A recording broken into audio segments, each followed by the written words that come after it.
हाँ जी, तो फाइनली हम आरएस मेंस के लिए इंडियन इकोनॉमी स्टार्ट करने जा रहे हैं और इसके लिए स्पेशल थैंक यू टू गौरव भाई।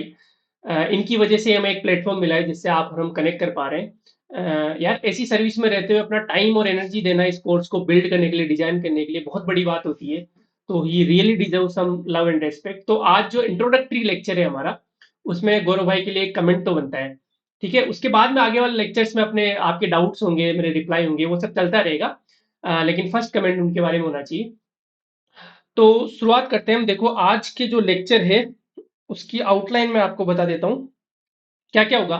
सबसे पहले हम देखेंगे कि सब्जेक्ट की डिमांड क्या है, मतलब हम क्यों पढ़ रहे हैं Indian economy for RS mains, और क्या क्या हमें पढ़ना है उसमें, क्योंकि बहुत रैंडम सा सब्जेक्ट है। यहाँ पे बाकी सब्जेक्ट्स डिफाइंड है, उनका सिलेबस डिफाइंड है, उनके पीवाईक्यूज को देख के पता लग जाता है कि हाँ यार इस तरीके के क्वेश्चंस आते हैं, लेकिन थोड़ा इंडियन इकोनॉमी टफ है इस मामले में। ठीक है, उसके बाद में हम कोर्स का स्ट्रक्चर को हम देखेंगे कि हम कितने लेक्चर में ये पूरा कोर्स खत्म करवा देंगे, कितना टाइम हमें लगभग लग जाएगा। श्योर तो नहीं हूं, लेकिन मैं एक मोटा आइडिया दे दूंगा आपको। ठीक है, उसके अलावा एक पर्टिकुलर लेक्चर की आउटलाइन क्या होगी कि हम सबसे पहले पीवाईक्यू देखेंगे, उसके बाद में क्या करेंगे, क्या क्या सोर्सेज में कवर करने वाला हूँ एक पर्टिकुलर लेक्चर में। और एक लेक्चर का सैंपल भी हम 5 मिनट में देख लेंगे। इंडियन इकोनो सॉरी एग्रीकल्चर जो आपने नेक्स्ट लेक्चर है वो हम देख लेंगे। और थोड़ा बहुत मेरा इंट्रोडक्शन की भाई मैं हूँ कौन, क्योंकि बहुत सारे लोग पहले से कनेक्टेड थे इंडियन इकोनॉमी जब हमने आरएस प्रीलिम्स के लिए की थी। लेकिन अ, अभी बहुत सारे लोग नए जुड़े होंगे, तो उनके लिए थोड़ा सा इंट्रोडक्शन देना जरूरी है। तो चलते हैं अपन सीधा। इंडियन इकोनॉमी क्यों पढ़े भाई साहब? देखो आप और हम यहाँ पे क्यों हैं, सिंपल सी बात है। You are preparing for RS और most of you are going to appear for this RS mains. तो आपको सिलेक्शन लेना है। ठीक है, इकोनॉमी की, सोशियोलॉजी की, एथिक्स की, बहुत सारी चीजों की नॉलेज उतनी इंपॉर्टेंट नहीं है जितना आपके लिए मार्क्स इंपॉर्टेंट है। आप और हम यहाँ पे सिलेक्शन के लिए, मार्क्स के लिए। तो सबसे इंपॉर्टेंट क्राइटेरिया किसी भी सब्जेक्ट का होता है कि वो कितना मार्क्स का पूछा जाता है। ठीक है, नॉलेज के लिए पूरा जीवन पढ़ा है, फिर आपके इंटरेस्ट के हिसाब से आप कोई भी सब्जेक्ट परस्यू कर सकते हैं, कोई भी बुक पढ़ सकते हैं सिलेक्शन के बाद में। लेकिन अभी हमारा जो ओरिएंटेशन होगा पर्टिकुलर, वो मार्क्स की तरफ होगा।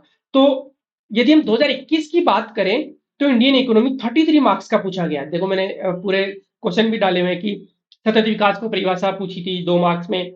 उसके अलावा ये जो जलवायु परिवर्तन पर 5 लक्ष्यों को पूछा था 5 मार्क्स में। स्टार्टअप इंडिया का उद्देश्य पूछा था, है ना। तो स्कीम्स पूछ रहा है, करंट से चीजें पूछ रहा है, ब्रॉड क्वेश्चन भी पूछता है बहुत बार। जैसे 10 मार्क्स का पूछा था इंडस्ट्री आत्मनिर्भर भारत वाला। ठीक है, क्या क्या स्टेप्स लिए गए। तो 2021 में 33 मार्क्स का। आगे चलते हैं भाई। 2018 में 41 मार्क्स का इंडियन इकोनॉमी पूछा गया था। आप सोचो, दो छोटे सब्जेक्ट मिला के, दो छोटे सब्जेक्टों में आप कितना टाइम दे देते हो, 15-20 दिन लगा देते हो आराम से। ठीक है, जब आप स्क्रिप्ट से करते हो तो वो भी ज्यादा ही लग जाते हैं। तो इतना इसका वेटेज था इंडियन और वर्ल्ड इकोनॉमी दोनों मिला के, क्योंकि वर्ल्ड इकोनॉमी में ये सस्टेनेबल डेवलपमेंट, क्लाइमेट चेंज वगैरह आते हैं। तो वो भी मैंने इसमें इंक्लूड कर दिया है, वो भी मैं इसी में कवर करवा दूंगा। ठीक है, और 2016 में अब देखें तो 49 मार्क्स का। 2016 का मैंने जानबूझ के क्वेश्चन नहीं डाला, क्योंकि अब इतना तो ट्रस्ट कर ही सकते हो ना। आपकी 2021 का डाल दिया, 2016 18 का डाल दिया, तो 21 का भी, 16 का भी झूठ नहीं बोल रहा होगा। ठीक है, तो ठीक है। अ, अब देखो यार, मैं अपने बारे में क्यों बता रहा हूँ, क्योंकि कोई भी इंसान से, स्पेशली जब ज्ञान का आदान प्रदान होता है ना, आप कुछ मुझे सिखाओगे कमेंट्स के थ्रू, मैं आपको कुछ सिखाऊंगा लेक्चर्स के थ्रू। तो एक दूसरे के लिए रेस्पेक्ट का होना बहुत जरूरी है ना। नहीं तो देखो, जैसे विचार होते हैं, फेमस कोट्स होते हैं, हम उनको क्यों मान लेते हैं? कोई भी बड़ा आदमी जिसके हम रेस्पेक्ट करते हैं, जो हमारा आइडियल है, जो हमारा आदर्श है, उसके मुंह से हम कोई बात सुनते हैं ना, तो हम हमारा माइंड जल्दी ग्रेफ्ट कर लेता है। तो मैं अपना इंट्रोडक्शन इसलिए दे रहा हूँ कि थोड़ी सी क्रेडिबिलिटी, विश्वसनीयता आपके माइंड में आएगी। हाँ यार, जो इंसान अपने को पढ़ा रहा है वो टाइम पास नहीं कर रहा है, वो थोड़ा सा वेल प्रिपेयर्ड है, मेहनती है, उसने पहले थोड़े बहुत अच्छे काम किए हुए। तो हम इसकी बात को एक्सेप्ट कर सकते हैं, ताकि आप मान लो 2 घंटे मुझे दे रहे हो, तो 2 घंटे में आपका माइंड जो भी ग्रेप करे उसको शांति से सेटल डाउन कर ले। इसलिए मैं अपना थोड़ा सा इंट्रो दे रहा हूँ। मेरा नाम नियोन है, प्रोफेशनल नाम नियोन है। वैसे पर्सनल नाम अलग है, वो इसलिए क्योंकि थोड़ा पर्सनल और प्रोफेशनल लाइफ को मैं थोड़ा अलग रखना चाहता हूँ। इतना भी फेमस नहीं होना कि लोग पर्सनल लाइफ में घुस रहे हैं। ठीक है, तो नवोदय से पढ़ा हुआ हूँ यार मैं। और उसके बाद मैं आईआईटी दिल्ली से पास आउट हूँ। उसके बाद में मैंने कुछ टाइम जॉब भी की। ये मित्तल टावर है, साउथ मुंबई में, नरीमन पॉइंट के जस्ट पास में, अच्छे अच्छे व्यूज आते हैं यहाँ पे। उसके बाद में मैंने यूपीएससी ट्राई किया, 3 मेंस लिखे मैंने, but unfortunately I couldn't clear UPSC. उसके बाद में आरएस ट्राई किया, इस बार वाला आरएस मैंने दिया था और मेरी 670 रैंक थी इस बार आरएस में। तो ये मेरी जर्नी रही है। अल्टीमेटली आप बस इतना सा मोटा-मोटा आइडिया लगा सकते हो कि हाँ, जो भी मैं पढ़ाने जा रहा हूँ यहाँ पे, मैं यहाँ पे वेल प्रिपेयर्ड होके आपको पढ़ाऊँगा, क्योंकि मेरी भी विश्वसनीयता का सवाल है यहाँ पे, ठीक है? अब इकोनॉमिक्स ही क्यों भाई? इकोनॉमिक्स ही क्यों चूज़ किया मैंने? बहुत सारे सब्जेक्ट हैं, 2-3 रीज़न है इकोनॉमिक्स को चूज़ करने के। पहला, इकोनॉमिक्स की बहुत ज़्यादा डिमांड आ रही थी एस्पिरेंट जो मेरे से डायरेक्ट कनेक्टेड है, क्योंकि वेल डिफाइंड सिलेबस नहीं है, बहुत ब्रॉड सा सिलेबस है, क्वेश्चन रैंडम आ रहे हैं, करंट के क्वेश्चंस आ रहे हैं, इसलिए वो थोड़ा-सा है ना क्या बोलते हैं उसे उम, गले की फांस बना हुआ है इकोनॉमिक्स बहुत सारे बच्चों के लिए, तो इसलिए मैंने पहला चूज़ किया। दूसरी बात, इकोनॉमिक्स में मेरा इंटरेस्ट जगा था जब मैं आईआईटी दिल्ली में पढ़ता था और लास्ट जो ईयर था मेरा, उसमें इकोनॉमिक सर्वे जो बनाते हैं ना, चीफ इकोनॉमिक एडवाइजर ही इकोनॉमिक सर्वे बनाते हैं, तो उस टाइम के चीफ इकोनॉमिक एडवाइजर थे सुब्रमण्यम सर। उन्होंने वहां पे 35 घंटे 7 दिन तक लेक्चर लिया था और इकोनॉमिक सर्वे पढ़ाया था। आप सोचो, आप जिस इंसान ने इकोनॉमिक सर्वे खुद बनाया है, मतलब इंडियन इकोनॉमिक सर्विस के जो ऑफिसर्स की मदद से बनाया, लेकिन हेड उन्होंने ही किया था, वो आके खुद आपको इकोनॉमिक सर्वे पढ़ा रहा है। और उस टाइम मैंने इकोनॉमिक्स की इंपॉर्टेंस जानी। उस टाइम मुझे एहसास हुआ कि यार कितनी आसान और कितनी मतलब इंटरेस्टिंग है इकोनॉमिक्स। अनफॉर्चुनेटली बहुत लोग इकोनॉमिक्स से डरते हैं, दूर भागते हैं, लेकिन ऐसा बिल्कुल भी नहीं है, बहुत इंटरेस्टिंग है इकोनॉमिक्स। आपने प्रीलिम्स के लिए इंडियन इकोनॉमी पढ़ी होगी, तो भी आपको काफी चीजें आसान लगी होगी। यहाँ पे भी बहुत सारी चीजें आपको मतलब ऐसे ना, जैसे हम आर्ट्स पढ़ते हैं ना, जैसे बहुत सारे सब्जेक्ट, जैसे हम सोशियोलॉजी पढ़ रहे हैं, हिस्ट्री पढ़ रहे हैं, ज्योग्राफी पढ़ रहे हैं, ठीक वैसे ही इकोनॉमिक्स है, बहुत सिंपल है। तो मजे लेके हम पढ़ेंगे और मार्क्स भी आएंगे, इंपॉर्टेंट मार्क्स है अपने लिए, ठीक है। तो आई रिमेंबर मैं इस लेक्चर हॉल में बैठता था, सबसे पीछे बैठता था, मैं बैक बेंचर ही रहा हूँ आईआईटी में भी मैं। तो पीछे बैठता था और सर यहाँ पे 5 घंटे डेली पढ़ाते थे, रूम नंबर 310 में, ठीक है। उसके अलावा जब मैंने इंडियन इकोनॉमी गौरव भाई के चैनल पे पढ़ाई थी, तो अच्छा रिस्पॉन्स आया था। जैसे फर्स्ट वीडियो पे आप 19,000 व्यूज देख सकते हो, 1000 लाइक्स देख सकते हो, ठीक है। तो 176 कमेंट्स, मतलब ठीक ठाक रिस्पॉन्स आया था। तो उससे भी कॉन्फिडेंस बूस्ट हुआ कि हाँ, जो मैं एफर्ट्स डाल रहा हूँ वो लोगों के दिमाग तक पहुंच रहे हैं, वो बहुत इंपॉर्टेंट थी, ठीक है। आगे चलते हैं। और यार देखो, मैं बिल्कुल ठेठ गांव से हूँ, बिल्कुल क्या बताऊँ, मतलब ग्राम पंचायत है जहाँ से मैं बिलॉन्ग करता हूँ। और अभी रिसेंटली मैं विजिट किया था, रिसेंटली क्या, दीपावली पे गया था मैं गाँव, उसके बाद तो जाना नहीं हो पाया। तो ये मेरी स्कूल है। और ये जो मैंने पिक्चर ली हुई है, ये रिमेंबर, ये उस टाइम की नहीं जब मैं पढ़ता था, ये आज की सिचुएशन है, ये प्रधानाचार्य कक्ष से। तो सोचो, जिस स्कूल की कंडीशन आज ऐसी है, तो आज के 10-15 साल पहले कैसी सिचुएशन होगी। इस स्कूल से पढ़कर इस शानदार इंफ्रास्ट्रक्चर आईआईटी दिल्ली के लेक्चर हॉल कॉम्प्लेक्स में बैठना बहुत कॉन्फिडेंस बूस्ट वाली बात है। और इस मैसेज से मैं सिर्फ और सिर्फ एक बात बताना चाहता हूं मैं आपको, कि हम सब एक ही थाली के चट्टे बट्टे हैं। यदि यहाँ से छोटी सी स्कूल से मैं यहाँ पे माइग्रेट कर सकता हूँ, डीपीएस के बच्चों के साथ compete कर सकता हूँ। डीपीएस आरकेपुरम बहुत तगड़ी स्कूल है। ये जो जिन स्कूल्स के आगे सेंट लगा होता है, बड़ी बड़ी स्कूल्स होती है, इन लोगों के साथ हम सारे लोग compete कर सकते हैं। हम सब मिडिल क्लास फैमिली से आते हैं, आपको भी पता है, ठीक है। मोस्टली ग्रामीण पृष्ठभूमि से, जो शहरों से हैं वो भी इतनी वेल टू डू फैमिली से नहीं है, लेकिन बस कॉन्फिडेंस सबसे इंपॉर्टेंट है। आप और हम में एक चीज कॉमन है, कि हम भिड़ना जानते हैं, ठीक है, मेहनत करना जानते हैं, और दिमाग तो भगवान ने दिया ही है। कभी अपने आप पे मतलब कॉन्फिडेंस की तो कमी होनी ही नहीं चाहिए। और कॉन्फिडेंस कभी कभी घातक हो जाता है, लेकिन कॉन्फिडेंस हमेशा रखना है, ठीक है। चाहे उसे एग्जाम को क्लियर करने का हो, चाहे किसी भी सब्जेक्ट के कॉन्सेप्ट को समझने का हो, या किसी से डिबेट करने का हो, बस वेल प्रिपेयर्ड अपने को रहना है, ठीक है। तो चलते हैं साहब, ये सब रामायण हो गई अपनी। कुछ रिक्वेस्ट रहेगी मेरे लेक्चर्स में, आपको पेन और कॉपी हाथ में लेके बैठना है यार, ठीक है, क्योंकि बहुत सारी चीजें पीपीटीज में नहीं होती, और मैं बता देता हूँ जो कि काम की होती है, जो छूट जाती है और बाद में मुझे याद आती है, तो ठीक है। उसके अलावा आप जितना लिखोगे ना, एग्जाम लिखने का यार इसमें, ठीक है, प्रीलिम्स में तो फिर भी काम चल जाता है ऑब्जेक्टिव में, लेकिन ये एग्जाम तो प्योर लिखने का ही है, ठीक है। कमेंट जरूर कर देना यार हर लेक्चर में। आपको अच्छा लगे लेक्चर, बुरा लगे, आपके डाउट्स वगैरह सारे मैं नेक्स्ट लेक्चर में कवर करवा दूंगा। कमेंट जरूर कर देना यदि आपको कोई चीज समझ नहीं आई हो तो, या कभी कभी मेरे से कुछ गलती भी हो सकती है, उसके लिए मैं ऑलरेडी माफी मांग रहा हूँ, ठीक है। तो गलती होगी तो आप पोलाइटली उसको करेक्ट करवा देना। मैं हम्बली सॉरी बोल के उसको करेक्ट कर दूंगा। अल्टीमेटली क्या पर्पज है, एग्जाम में सही होना चाहिए अपना, ठीक है। और याद भी करते जाना है, ध्यान रखना, अब 75 डेज बचे, अब आपको सिर्फ लेक्चर देख के इनको सेव करके नहीं रखना है, अब आपको याद भी करते जाना है, ठीक है। साथ साथ में याद करने की ट्रिक्स मैं बताऊंगा, सारी चीजें मैं आपको बताऊंगा अच्छे से, ठीक है। आगे चलते कोर्स स्ट्रक्चर पे आते हैं सीधा सीधा।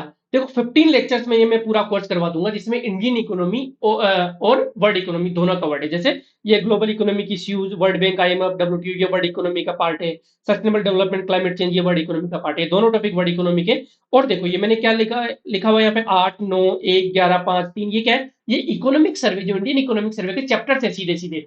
जैसे एग्रीकल्चर पे 8वां चैप्टर है पूरा पूरा, है ना। ये जो इंफ्रास्ट्रक्चर और इकोनॉमिक ग्रोथ पे फर्स्ट और 11 चैप्टर है। इन्फ्लेशन पे 5th चैप्टर है। फिजिकल रेस्पॉन्सिबिलिटी, बजट मैनेजमेंट पे 3rd चैप्टर है। हिंदी वालों टेंशन मत लो, हिंदी में भी मैं करूंगा। हिंदी थोड़ा सा मुझे दिक्कत होती है, लेकिन मैं ट्रांसलेट कर दूंगा, टेंशन मत लो आप, ठीक है। आज आज तो आउटलाइन है, तो हिंदी करने की जरूरत नहीं थी, ठीक है। तो इस तरीके से 15 लेक्चर में अब मैं कोशिश करूंगा कि हर अल्टरनेटिव डे लेक्चर आ जाए, मतलब अपना 30 दिन में पूरा खत्म हो जाए, मतलब मई में मैं कोशिश करूंगा पूरा खत्म हो जाए। उससे जल्दी कोशिश करूंगा खत्म करने की, लेकिन मई में तो खत्म कर ही दूंगा इंडियन इकोनॉमिक्स, ठीक है। आगे चलते हैं साहब। लेक्चर की आउटलाइन क्या होगी, कोई भी पर्टिकुलर लेक्चर, जैसे मान लो एग्रीकल्चर अपना नेक्स्ट लेक्चर है, पहला लेक्चर है।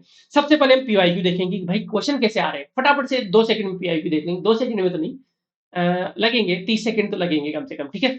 उसके बाद में हम उसका स्टैटिक और ब्रॉड क्वेश्चन कैसे आ सकते हैं, जैसे इंडियन इकोनॉमी, एग्रीकल्चर है, एग्रीकल्चर में रिफॉर्म्स क्या क्या है, चैलेंजेस क्या क्या है, ये ब्रॉड क्वेश्चन है, ये 10 मार्कर का क्वेश्चन आने की संभावना है। जैसा कि देखा जा रहा है कि इंडियन इकोनॉमी में एक क्वेश्चन ब्रॉड आता है, तो 10 मार्कर का क्वेश्चन आ जाए तो अपनी बल्ली बल्ली हो जाएगी, ठीक है। तो हम ब्रॉड क्वेश्चन को टारगेट करेंगे। उसके बाद में हम करंट की स्कीम्स को कवर करेंगे, इकोनॉमिक्स और बजट में एग्रीकल्चर के बारे में हम कवर करेंगे। जैसे इंफ्रास्ट्रक्चर का है तो इंफ्रास्ट्रक्चर में इकोनॉमिक सर्वर बजट क्या बोलता है, करंट की स्कीम क्या है, इस तरीके से हम सारा आउटलाइन करेंगे। और ब्रॉड लर्निंग क्या है, ये बहुत इंपॉर्टेंट है। ये सिर्फ इंडियन इकोनॉमी में नहीं, आपके बाकी सब्जेक्ट्स में भी आपको एक्सेल करने में मदद मिलेगी कि हमारी थिंकिंग को ब्रॉड कैसे करना है, कि मतलब पॉइंट्स मैक्सिमाइज कैसे करना है एग्जाम में, है ना। तो वो हम अभी मैं बताऊंगा थोड़ा सा आउटलाइन। आगे चलते हैं साहब। जैसे फॉर एग्जाम्पल स्कीम्स है। अब स्कीम्स में बहुत सारे क्वेश्चन आते हैं, चाहे वो पॉलिटी में हो, चाहे इकोनॉमी में हो, और भी बहुत सारे सब्जेक्ट में स्कीम्स पे क्वेश्चन आते हैं। अब मान लो नरेगा पे क्वेश्चन आ गया, कि नरेगा स्कीम्स के बारे में 5 नंबर का क्वेश्चन आ गया। अब एक तो आप रैंडम, आपने नरेगा सबने पढ़ा हुआ है, हमने MG NREGA, Mahatma Gandhi national rural employment guarantee act, ठीक है। अब हमने ये सारे पढ़ा हुआ है, लेकिन हम वहां पे जाके एग्जाम में अटक जाते हैं, या फिर सारे पॉइंट्स याद नहीं आ पाते हैं, ठीक है। तो स्कीम्स के लिए ये लेक्चर की ब्रॉड, ये स्कीम्स के लिए ब्रॉड आउटलाइन ये हो गई, कैसे हो गई भाई, कि जब भी स्कीम का क्वेश्चन आ जाए तो आपको इन पैरामीटर्स पे सोचना है, फटाफट से पॉइंट बन जाएंगे। पहला क्या, फुल फॉर्म, हम फुल फॉर्म ही भूल जाते हैं उसका लिखना। भाई जितने पॉइंट्स लिखोगे उतने नंबर आएंगे, तो सबसे पहले मनरेगा की फुल फॉर्म लिख दो भाई, है ना। तो एक पॉइंट तो ये हो गया। दूसरा, यूरोप लॉन्च कब लॉन्च की गई थी, 2006 में लॉन्च की गई थी, एक्ट कब आया था, 2005 में, दूसरा पॉइंट ये हो गया। तीसरा, नोडल मिनिस्ट्री, हर स्कीम की एक मिनिस्ट्री तो होगी, जैसे नरेगा की रूरल डेवलपमेंट मिनिस्ट्री है, तो आपने नोडल मिनिस्ट्री लिख दी, ठीक है। तो तीसरा पॉइंट ये हो गया। अब देखो ये वैसे याद नहीं आएंगे, लेकिन इस स्ट्रक्चर को याद रखोगे, कोई भी स्कीम का क्वेश्चन आए, ये स्ट्रक्चर लगा के देख लेना, आपके पास 5-7 पॉइंट आराम से निकल के आ जाएंगे, ठीक है। ठीक है, फंड या बजट, कि आपको याद है कि हाँ बिल्कुल, फंड और बजट दो, मतलब ये सेंट्रल सेक्टर स्कीम है या सेंट्रली स्पॉन्सर्ड स्कीम है ना। 60-40 और 100%, यदि सेंट्रली सेक्टर की स्कीम है तो 100% सेंटर देगा, स्पॉन्सर्ड है तो 60-40 होगा, नॉर्थ ईस्ट वाले में 90-10 होगा, ये सबको पता है आपको। लेकिन यदि ये माइंड में रहेगा तो आप एग्जाम में फटाफट से क्विकली वहां पे पॉइंट बढ़ा पाओगे। और बजट में क्या कोई प्रावधान रखा गया है कि हाँ अभी निर्मला सीतारमन जी ने जो बजट रखा उसमें 60,000 करोड़ का प्रावधान रखा गया है नरेगा के लिए, ये एक पॉइंट हो गया। उसके अलावा स्टेक होल्डर बेनिफिशियरी, इस स्कीम के बेनिफिशियरी कौन कौन, जैसे नरेगा में 33% रिजर्वेशन महिलाओं को दिया गया है, ठीक है। तो ये एक पॉइंट बन गया आपके। वैसे आप भूल जाओगे, लेकिन इन पैरामीटर्स पे आप याद करोगे तो बहुत सारे पॉइंट निकल के आ जाएंगे। कोई टारगेट है क्या, हाँ भाई 100 दिन का रोजगार का टारगेट है, ठीक है, तो ये एक टारगेट हो गया, है ना। कोई भी नंबर, कोई भी डेटा, कोई भी फैक्ट है क्या आपके पास, ठीक है। उसके अलावा अब जैसे 5 नंबर का क्वेश्चन हो गया, 2 नंबर का क्वेश्चन आ गया, तो आपने 5-7 फैक्ट लिख दिए। अब यदि 10 मार्क्स का क्वेश्चन है तो फिर प्रोज और कॉन्स पे आ जाओ, कि नरेगा के फायदे क्या क्या है, ecological benefit, economical benefit, social benefit, बहुत सारे फायदे हैं। कौन क्या क्या है, प्रॉब्लम क्या है, ठीक है, जैसे करप्शन वाली प्रॉब्लम है, लीकेज वाली प्रॉब्लम है ना, कौन से वाले हो गए। उसके बाद सजेशन हो गए, ये तो 10 मार्कर क्वेश्चन में हो गया ब्रॉड वाले में, ठीक है।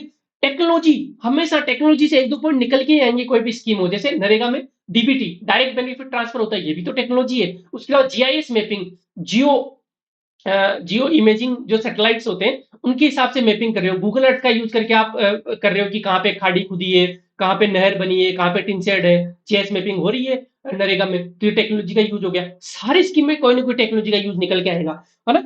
कोई कोई कॉन्स्टिट्यूशनल आर्टिकल, जी बिल्कुल।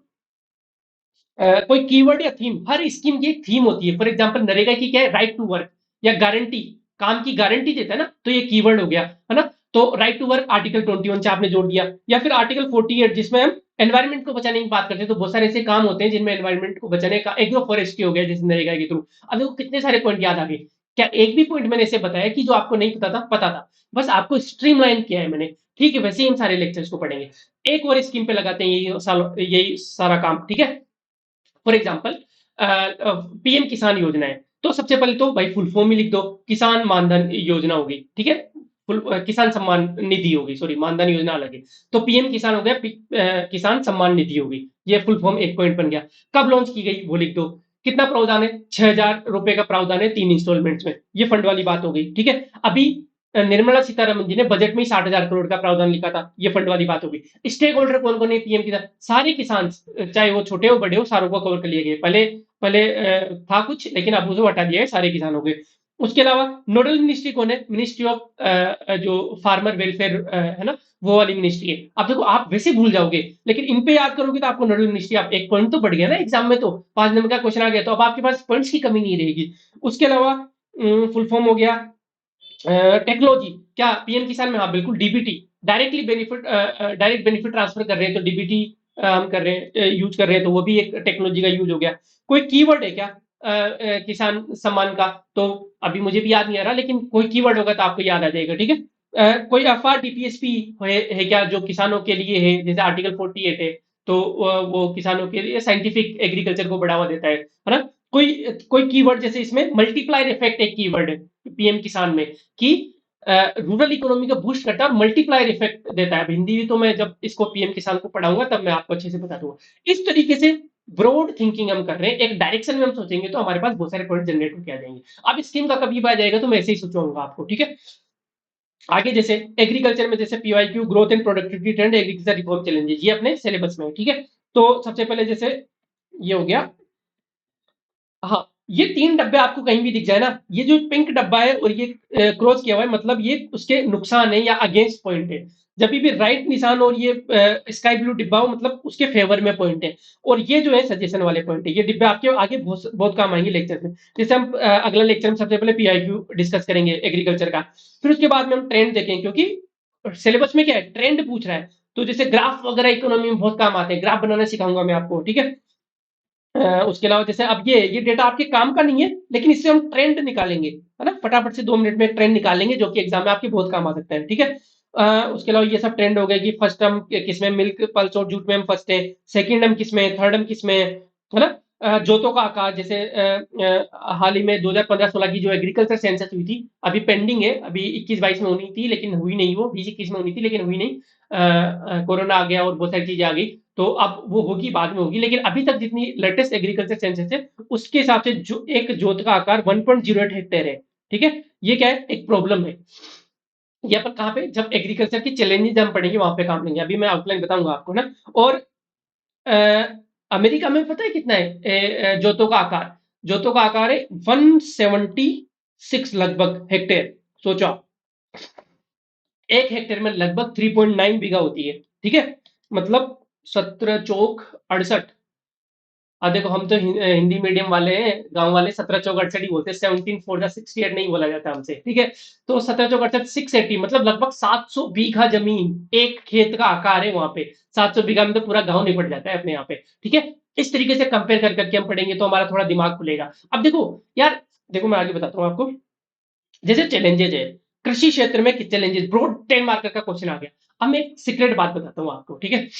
कृषि क्षेत्र में चैलेंज एक 8वीं के बच्चे को भी पूछा जा सकता है, एक 10th के बच्चे को भी पूछा जा सकता है, एक आरएस एस्पिरेंट को पूछा जा सकता है, एक आईएएस एस्पिरेंट को पूछा जा सकता है। सेम सवाल, कोई सवाल में चेंज नहीं होगा कि भारत एक कृषि प्रधान देश है, लेकिन बहुत सारे चैलेंजेज है और रिफॉर्म सजेस्ट करो आप, ठीक है। ये क्वेश्चन 8वीं का बच्चा भी कर देगा। लेकिन 8वीं के बच्चे में और एक सिविल सर्वेंट में क्या अंतर होगा, ये हम डिस्कस करेंगे। फॉर एग्जाम्पल 8वीं का बच्चा लिखेगा कि जोतों का आकार छोटा है, छोटी छोटी भूमि है, ठीक है। लेकिन यहां पे सिविल सर्वेंट लिखेगा कि रिसेंटली जो एग्रीकल्चर सेंसस हुई 2015-16, उसके हिसाब से 1.00 हेक्टेयर है, जो कि बहुत फ्रेगमेंटेड लैंड है, ठीक है। फ्रेगमेंटेड लैंड आपने कीवर्ड यूज किया, हिंदी में बता दूंगा आपको। 1.08 हेक्टेयर आपने यूज किया, अमेरिका से ब्रैकेट में कंपेयर कर दिया, अमेरिका में एवरेज है 176 हेक्टेयर। ये डिफरेंशिएट करता है एक सिविल सर्वेंट में 8वीं क्लास के बच्चे में। ये सारी चीजें हम सीखेंगे। दूसरा, हमें थॉट्स को स्ट्रीमलाइन करना है, ऐसा नहीं कि रैंडम पहले हमने कुछ और लिख दिया, पहले कुछ और लिख दिया। हम अलग-अलग अप्रोचेज़ यूज़ करेंगे। फॉर एग्जांपल ऐसे क्वेश्चन में हम लाइफ साइकिल अप्रोच यूज़ करेंगे। क्या आप मान लो खेती के बारे में सोच रहे हो और खेती का आपको चैलेंजेस लिखने हैं। सबसे पहले खेती के लिए क्या चाहिए? ज़मीन चाहिए भाई। तो हम ज़मीन के चैलेंजेस लिख देंगे। 2-3 चैलेंजेस ज़मीन के लिख दिए। ज़मीन आ गई, अब उसमें क्या ज़मीन में कुछ डालोगे तभी तो खेती होगी। तो हम इनपुट्स क्या-क्या होते हैं? बीज होते हैं, खाद होता है, पेस्टिसाइड्स होते हैं। तो इनपुट्स पे हम जाएँगे कि इनपुट्स में क्या-क्या चैलेंजेस है। इनपुट्स खरीदने के लिए क्या चाहिए? रोकड़ा चाहिए। तो हम पैसों पे जाएँगे कि फंड में क्या-क्या प्रॉब्लम्स है, ठीक है? अब थोड़ा-सा उग गया, इनपुट्स दिए हमने, थोड़ा-सा फसल आ गई, तो हमें इरिगेशन पानी देना पड़ेगा, तो इरिगेशन में क्या-क्या प्रॉब्लम्स हैं, ठीक है? थोड़ा हो गई, अब इस अपने को निराई-गुड़ाई करनी पड़ेगी, ठीक है? क्या बोलेंगे? ननाणी-लावणी, निराई-गुड़ाई को ननाणी-लावणी बोलते हैं, ठीक है? तो निराई अपने को करनी पड़ेगी, तो उसके लिए मशीन चाहिए होती है। मैकेनाइजेशन, मशीनीकरण में क्या प्रॉब्लम है वो हम देखेंगे। उसके बाद में अपने चलो फसल की कटाई कर ली, उसके बाद में बाजार में बेचने जाएँगे, तो इसको बैकवर्ड फॉरवर्ड लिंकेज बोलते हैं। उसमें क्या प्रॉब्लम है वो हम 2-3 प्रॉब्लम लिख देंगे। उसके बाद में कोल्ड स्टोरेज चेन नहीं है, स्टोरेज में क्या-क्या प्रॉब्लम्स है, मतलब फूड प्रोसेसिंग, उस फूड को यदि बेच नहीं पा रहे तो प्रोसेस करने में क्या प्रॉब्लम है। ये पूरा लाइफ साइकिल हो गया, खेत से लेकर, जमीन से लेकर खाने की टेबल तक, ठीक है? हर मान लो 1, 2, 3, 4, 5, 6, 7, 8, हर में आप 3 भी चैलेंज लिख दोगे तो भी आपके पास 24 पॉइंट हो गए। मैं तो बोल रहा हूँ 24 पॉइंट लिखने ही नहीं है एग्जाम में। 12-13 पॉइंट भी लिख दिया तो भी आप बाकी एस्पिरेंट से 90% एस्पिरेंट, 95% एस्पिरेंट से आगे होंगे। यही तो करना है। फॉर एग्जांपल लैंड में क्या-क्या प्रॉब्लम है? फ्रेगमेंटेड लैंड पहली हो गई, है ना? कि 1.08 हेक्टेयर ही हो गया। दूसरी क्या प्रॉब्लम है? उर्वरता में कमी आ रही है। पेस्टिसाइड को भर-भर के दे रहे हैं तो उर्वरता में कमी आ रही है। प्रोडक्टिविटी लैंड की उतनी नहीं है। यील्ड है, जो एवरेज यील्ड है वो काफी कम है सीरियल्स की देन वर्ल्ड एवरेज। मिलेट्स में तो हमारी यील्ड अच्छी है, ठीक है? तो ये प्रॉब्लम हो गई। दूसरा, जैसे सीड्स में हाई इनपुट कॉस्ट है, ठीक है? रिप्लेसमेंट रेट बहुत ज्यादा हाई है, मतलब एक बार हमने बीज खरीद लिया, अब उस बीज को दोबारा उगाने पर प्रोडक्टिविटी आती नहीं, दोबारा कंपनी से बीज खरीदना पड़ता है, तो हाई इनपुट कॉस्ट आ जाती है, ठीक है? उसके अलावा फर्टिलाइजर्स और पेस्टिसाइड में क्या क्या प्रॉब्लम है, 2-3 प्रॉब्लम वो लिख दी। फंड में प्रॉब्लम है, नाबार्ड के हिसाब से 52% किसान इंडेटेड है, मतलब कर्ज में उलझे हुए हैं, है ना? और भी 2-3 फंड की प्रॉब्लम दी। इरिगेशन में क्या क्या प्रॉब्लम है, मैकेनाइजेशन सिर्फ 40% मैकेनाइजेशन है, 47%, 45% मैकेनाइजेशन है। वहीं पे 95%, 95% मैकेनाइजेशन है यूएसए में। चाइना में लगभग 60% मैकेनाइजेशन है। ये हम लिखेंगे। मैकेनाइजेशन में वो क्या है, जेंडर बायस है कि महिलाओं के द्वारा ऑपरेटेड मशीन बनती नहीं है यहाँ पे। बड़े इक्विपमेंट ज्यादा है, छोटे मार्जिनलाइज, और जो 86% जो किसान है वो छोटे और लघु किसान है हमारे पास, ठीक है? उनके लिए मशीन सही नहीं, बड़े बड़े ट्रैक्टर कहाँ से खरीद पाएंगे वो, है ना? मार्केट में क्या क्या प्रॉब्लम्स में, है ना? एपीएमसी मंडी में क्या क्या, इस तरीके से 2-2, 3-3 प्रॉब्लम हम लिख देंगे। ये सब आपको पता है, बस मैं स्ट्रीमलाइन करूंगा आपके थॉट्स को, ठीक है? जैसे ये देखो मैंने चैलेंजेस यहाँ पे लिख दी, इस तरीके से हमारा आगे वाला लेक्चर होगा। ये हम आगे पढ़ेंगे, फिर मैं एग्रीकल्चर में क्या पढ़ाऊंगा आगे पढ़ा दूंगा। तो इस तरीके से हमारा पूरा लेक्चर चलेंगे। ये देखो जैसे स्कीम्स है, स्कीम्स में मैं कवर कर लूंगा वही सारी चीजें जो मैंने ऊपर बताई थी। पीएम किसान हो गया, एग्रीकल्चर इंफ्रास्ट्रक्चर फंड हो गया, फसल बीमा योजना हो गई, केसीसी हो गई, इनाम हो गया, एग्रीकल्चर डबल फार्मर इनकम हो गया, सारी सोइल हेल्थ कार्ड हो गया, सारी चीजें मैं बता दूंगा आपको, टेंशन मतलब, ठीक है? मिलेट्स हो गया, एक्सपोर्ट्स, एग्रीकल्चर बजट, करंट में कौन कौन से, डिजिटाइजेशन हो गया, है ना? फार्म मैकेनाइजेशन हो गया, सीएचसी। अब जैसे सीएचसी में आपको इंटरेस्ट जगाने के लिए रियल कंडीशन, जैसे मैंने बाड़मेर का डेटा उठा लिया यहाँ पे। बाड़मेर में कौन कौन सी शिव तहसील है, चोटन तहसील है, बाइतू तहसील है। ये सारी तहसीलों के जैसे ये कमलेश जी हैं, खेताराम जी है, पोखर राम जी है, इन्होंने सीएचसी सेंटर चला रखे हैं, मतलब कॉमन हायरिंग सेंटर, है ना? इनको गवर्नमेंट अनुदान देती है, 10 लाख से लेकर 1 करोड़ तक की आप मशीनें खरीद सकते हो, 40% गवर्नमेंट सब्सिडी देगी। फिर आप उन मशीन्स को किराए पे दे सकते हो। जैसे अभी थ्रेसर वगैरह में लगभग, जैसे हमारे भी थ्रेसर किराए पे देते हैं गाँव में, तो हम 1300-1400 रुपए पर घंटे के हिसाब से लेते हैं। लेकिन जब सीएचसी पे, क्योंकि अनुदान में मिली हुई है, तो सीएचसी पे रेट फिक्स होती है कि भाई 900 रुपए में किसान को मिल जाएगी। तो ये सब फायदे होते हैं। ये मैं रियल प्रैक्टिकल चीजें बताऊंगा, कौन कौन सी मशीन होती है, ट्रैक्टर होता है, रोटावेटर होता है, बहुत सारी चीजें ना एग्जाम में काम नहीं आएगी, लेकिन एक ना कॉन्फिडेंस आता है कि हाँ यार जो हम पढ़ रहे हैं, कॉमन हायरिंग सेंटर्स जो है वो, मतलब ऐसा नहीं है कि हवा में चीजें पता ही नहीं है, ये रियल लाइफ में है। ये देखो दादाजी खड़े हैं, इनका सीएचसी है, पीछे देखो मशीनें पड़ी हुई है। ये सारी चीजें मैं आपको रियल लाइफ से निकाल के, टाइम लगता है इन चीजों में, लेकिन दिल तक पहुंचनी चाहिए। दिमाग तक तो चलो ठीक है, दिल तक यदि बात पहुंच गई तो अपना काम हो जाएगा, ठीक है? डर खत्म करना है ना यार इंडियन इकोनॉमी का, ठीक है? तो ये सारी चीजें हो गई, एग्रो फॉरेस्ट, ये सारी चीजें मैं पढ़ाऊंगा, डोंट वरी अबाउट दैट। कहानियों टाइप से पढ़ाऊंगा। तो ये सब था भाई। ये हम, मेरी हर लेक्चर के बाद में रिक्वेस्ट होती है, रेस्पेक्ट एवरी ह्यूमन बीइंग, जितनी कर सकते हो करो। सब लोग रेस्पेक्ट के लायक नहीं होते, लेकिन फिर भी जितनी कर सकते हो करो। किसी से डिफरेंसेज भी है ना, तो आइडियोलॉजिकल डिफरेंसेज हो सकते हैं, आप उनसे दूरी बना लो, लेकिन किसी की डिसरेस्पेक्ट मत करो, किसी को क्यों करना है, दूरी बना लो, खत्म बात। आजकल तो बहुत सिंपल होता है, एक क्लिक पे ब्लॉक हो जाते हैं लोग, ठीक है। एक्सरसाइज करते रहो यार, कम से कम सप्ताह में 4 दिन तो करनी करनी है। हेल्दी हेल्दी खाना खाओ और अपने फ्रेंड्स और फैमिली से टच में रहो, अल्टीमेटली वही है, चाय की थड़ी पे कोई बात करने वाला होना चाहिए जीवन में। ये लेक्चर का आउटलाइन आपको कैसा लगा? यदि अच्छा लगा हो तो लाइक कर दो, नहीं लगा हो, बकवास लगा हो तो डिसलाइक भी कर सकते हो। आपके सजेशंस आप कमेंट करो कि हमें ये चाहिए, ये मिसिंग था, या ये अच्छा लगा हमें, ये कर सकते हो क्या, जो भी आपके सजेशन है। आज आज वाले लेक्चर में कमेंट बहुत ज्यादा इंपॉर्टेंट है, क्योंकि सजेशन से ही हम आगे के लेक्चर्स को इंप्रूव कर पाएंगे। थैंक यू सो मच इतनी देर सुनने के लिए। टेंशन मतलब अच्छे से करेंगे अपन इंडियन इकोनॉमी। Bye bye.